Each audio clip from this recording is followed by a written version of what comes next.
अस्सलामुअलैकुम। जैसे कि जानते हैं, मैं आपका दोस्त मुबशिर। आज मैं आपके लिए बहुत ही एक कमाल की वीडियो लेके आया हूँ, जिसमें मैं आपको रोड ट्रिप रिव्यू करवाऊँगा। जो चाइना की हैं, जो भाई मेरे चैनल पे न्यू हैं, जिन्होंने अभी तक मुझे सब्सक्राइब नहीं किया, वो मुझे सब्सक्राइब करते हो, बेल के बटन में हल्का सा प्रेस कर दें, जो कि तमाम आने वाली वीडियो मेरी आप तक पहुँच सके। और जो भाई को ये मेरी वीडियो अच्छी लगे और बाइक चाहिए हो, कमेंट्स में रब्ता कर सकता है और फ़ोन नंबर वगैरह भी ले सकता है, शॉप का पूछ सकता है।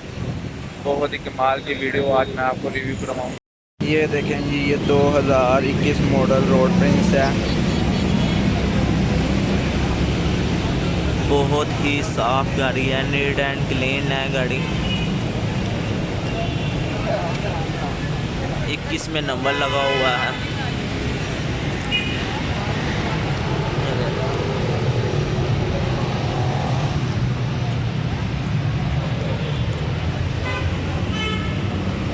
बिल्कुल साफ गाड़ी है।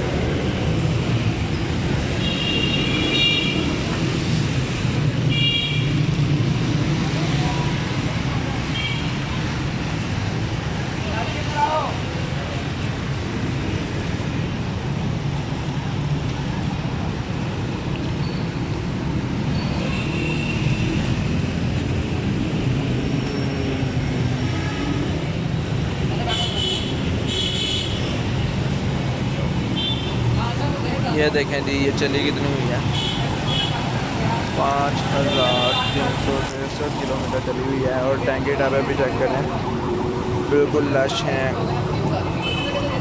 गाड़ी बिल्कुल ही साफ है। ये भाई इसका 32,000 रुपया मांग रहे हैं। देखें गाड़ी को शीशे भी लगे हैं, न्यू गाड़ी है, बिल्कुल अप्लाइड फोर है। बस ये है कि इसमें नंबर लगा हुआ है।